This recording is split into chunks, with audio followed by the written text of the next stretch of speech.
Good afternoon, everyone.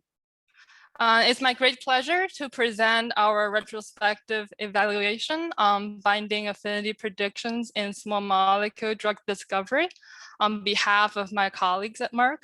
We hope our analyses will give some practical advice on what methods to use and when and how to apply each method to achieve a balance between accuracy and efficiency for drug discovery projects in the pharmaceutical research. So binding affinity calculations are becoming widely used in the pharmaceutical industry with the increase in computational power, resource, and software availability. When applied properly, these calculations could have a profound impact on drug discovery process. Previous analyses have shown that even with modest computational prediction accuracy with a 2 kcal per mole error, binding affinity predictions can reduce the time take to identify a molecule with a 10-fold improvement in potency by a factor of 3. And this efficiency gain is more pronounced when a higher level of prediction accuracy is available. Thermodynamically rigorous free energy methods such as FEP and thermodynamic integration are considered gold standard in binding affinity predictions. These methods generally utilize a thermodynamic cycle connecting ligand pairs of high structural similarity to carry out transformation between molecules across a series of intermediate states. And the thermodynamic property of these intermediate states are extensively sampled in explicit solvent to derive the free energy change of the two ligands. However, these calculations are expensive and require careful preparation and monitoring. So endpoint affinity calculation methods provides a compromise between speed and accuracy by only sampling the unbound and bound state of a molecule. And then the free energy of binding is simplified to protein ligand interaction energy and implicit solvation energy, which is derived from Poisson-Boltzmann electrostatic term and also solvent accessible surface area based nonpolar term. Additionally, there are scoring function-based methods available that can provide an even simpler approximation to free energy based on molecular mechanics, interaction energy, and empirical terms from statistical fitting. So 2 years ago, we initiated free energy working group at Merck to assess a variety of binding free energy prediction methods and develop best practices to deploy to the rest of the organization. We leveraged both internal workflows and external software such as FEP+, Prime, WaterMap, ShiftKey, and empirical scoring functions in docking programs, as well as null models for a retrospective evaluation. The evaluation data set consists of 13 drug targets and more than 400 small molecule inhibitors across a wide range of therapeutic areas with varying degrees of protein ligand binding site complexity. We aim to identify use cases in both hit identification, hit to lead, as well as bleed optimization. So this slide shows the binding affinity predicted from FEP+ in comparison with experimental affinities. FEP calculations demonstrated very high degree of accuracy and the most consistent performance across different targets. So the free energy predictions from 7 out of the 13 systems achieve strong correlation with experiment. These are indicated by the Pearson correlation coefficient greater than 0.8, while the other 6 systems achieve moderate correlation with Pearson correlation ranging from 0.6 to 0.7. And the overall RMSE and MAE for the 13 data sets combined is around 1 kcal per mole and 0.7 kcal per mole. And with 75% of ligands calculated have predicted absolute error less than 1 kcal per mole. So the reliable performance across the diversity of protein binding site, different size and properties of ligands really demonstrate the physical robustness and the strong utility of FEP in real-world drug discovery projects.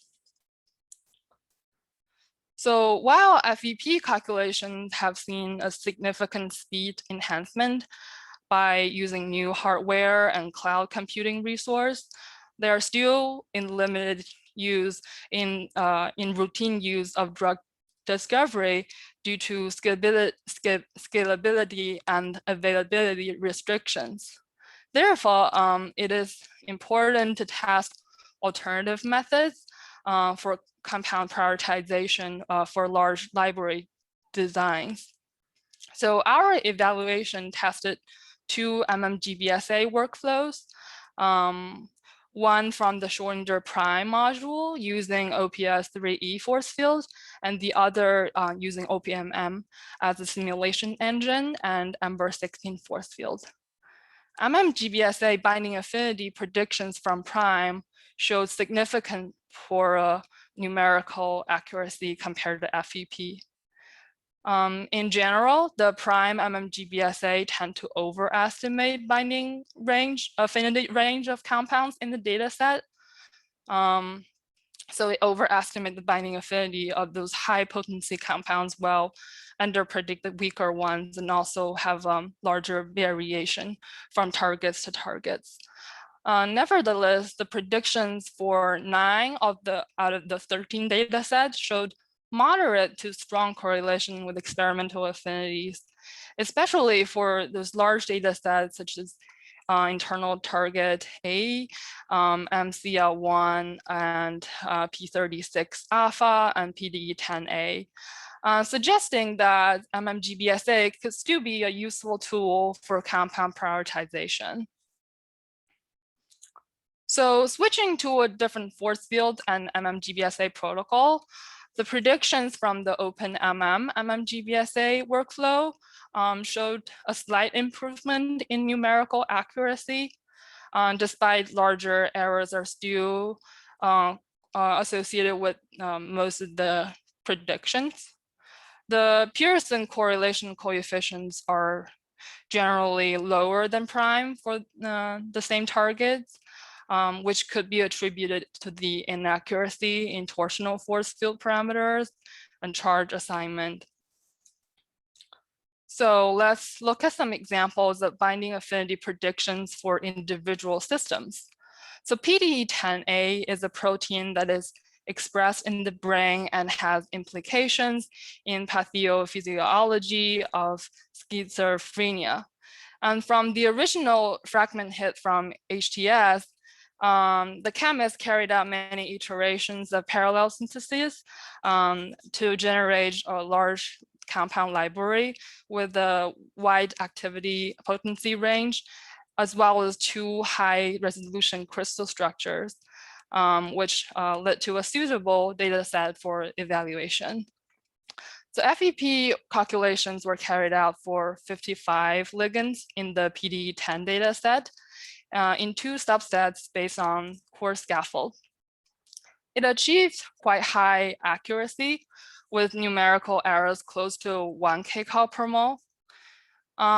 Despite this, for such large system, the full FEP calculation with optimal perturbation map took 460 GPU hours on Tesla V100.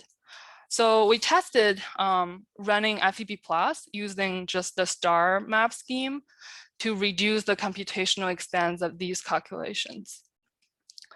So as you may know, the star map scheme, like you select a central reference ligand, and then you have one perturbation edge between any pair. So you basically significantly reduce the number of edges in your FEP perturbation map. So we use this method to calculate a subset of 38 compounds. It took 167 hours, which is about half of the time of the full FEP calculation per ligand. And the prediction results are only marginally worse than FEP optimal mapping based on the RMSE and MMAE. With 27 of the ligands have predicted binding affinity less than 1 kcal per mole of the experimental values, and only 3 compounds have absolute errors beyond 2 kcal per mole. So we also found a robust correlation between the optimal map versus the stat map calculations, as a vast majority of calculations are, the vast majority of the predictions are within 1 kcal per mole of each other. It is revealed from the close inspections of these worst perturbation edges that these molecules are generally associated with, they are more dissimilar to the reference ligand, or the initial pose have poor overlap. So this demonstrates that FEP star map is an efficient and reasonably accurate alternative to full FEP calculations for a large library of ligands in a congenic series.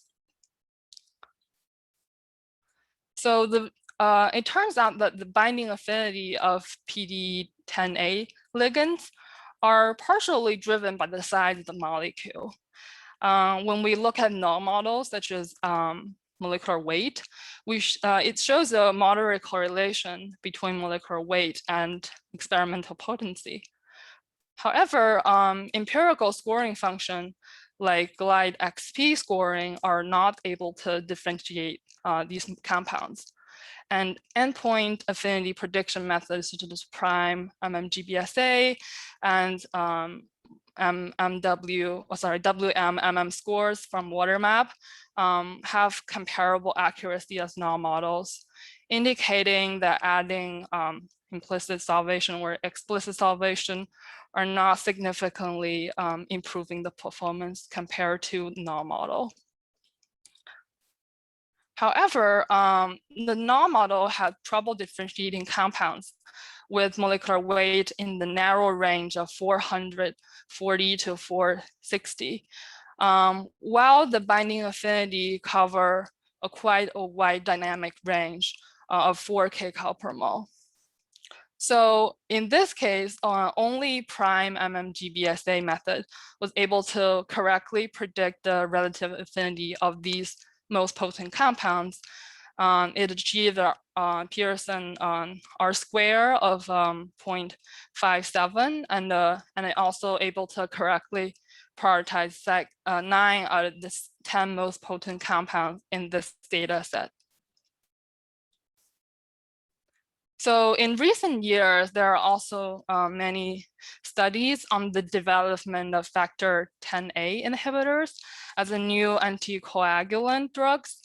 Binding affinity calculations were carried out for factor 10A protein with 16 ligands from the indazole series. And FEP again exhibited high degree of accuracy by achieving R square of 0.676. At the same time, predictions from MMGBSA calculations showed only moderate to poor correlation. Nevertheless, MMGBSA calculation have similar performance as FEP in terms of prioritizing top ligand. It was able to prioritize, correctly prioritize 3 of the top 5 compounds from this set, as well as the top 8 from the top 10 of this data set. So scientists from J&J developed a novel series of inhibitors featuring the 7-fluoroindazole moiety. A crystal structure of the 7-fluoroindazole containing inhibitor bound to factor 10A showed that the aryl fluoro forms a hydrogen bond with the backbone NH of glycine residue, which explains the 60-fold potency increase in the 7-fluoro containing ligands, such as 2A and 2C in this example, compared to the des fluoro counterparts 2B and 2D. Both FEP and MMGBSA calculations correctly predicted the potency increase due to 7-fluoro. Moreover, the predicted delta delta G from FEP calculations are in close agreement with the experimental measured difference, while the MMGBSA delta delta G are larger than the experiment.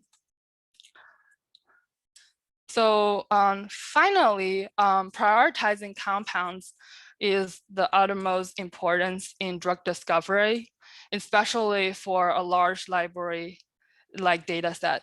So in addition to commonly used matrices such as RMSE, MAE, and Pearson correlation coefficient, our analyses also examine rank correlation coefficient, Kendall tau, and enrichment factors to compare the performance of large data set with greater than 30 ligands, where it's more statistically have more statistical robust analyses. So based on the Kendall tau, the FEP calculations demonstrated better utility in rank ordering compounds than MMGBSA or scoring function-based method. And current study also utilize a hypogeometric test to compare early enrichment of those high potency compounds, and a more negative logarithm of p-values from the hypergeometric test indicates lower chance that the observed enrichment is due to randomness and more to the enrichment power of the method.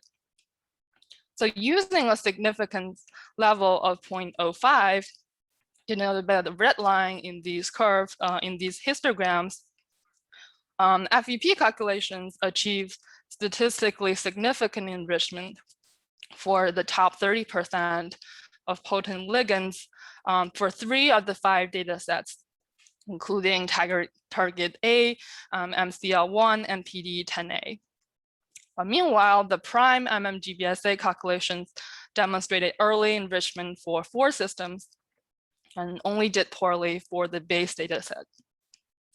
When we increase the enrichment to the top 15% of the data set, FEP becomes the recommended method as it correctly enriched 4 of the 5 systems, while prime MMGBSA predicted around 3, and the MCL1 system is more on the borderline compared to the performance of random sampling of the data set. So at the end, we would like to deliver some take-home messages from our study.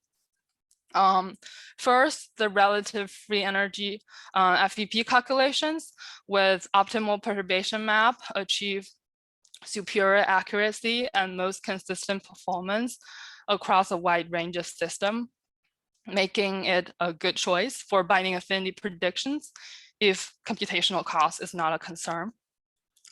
It is also worthwhile to highlight that computationally more cost-effective methods such as FEP with star mapping, perturbation scheme, and MMGBSA could achieve reasonable enrichment capability that make them a suitable tool for prioritization, especially for large data set, or an enrichment funnel to choose a subset of manageable size of compounds for more rigorous free energy calculations. And we also recommend that the statistical matrices used to compare the performance of methods should match the objectives of the application. Say quantitative matrices such as RMSE and mean unsigned error are useful when the numerical accuracy is important, or when applied to a structure-based program where you have a potency endpoint in mind.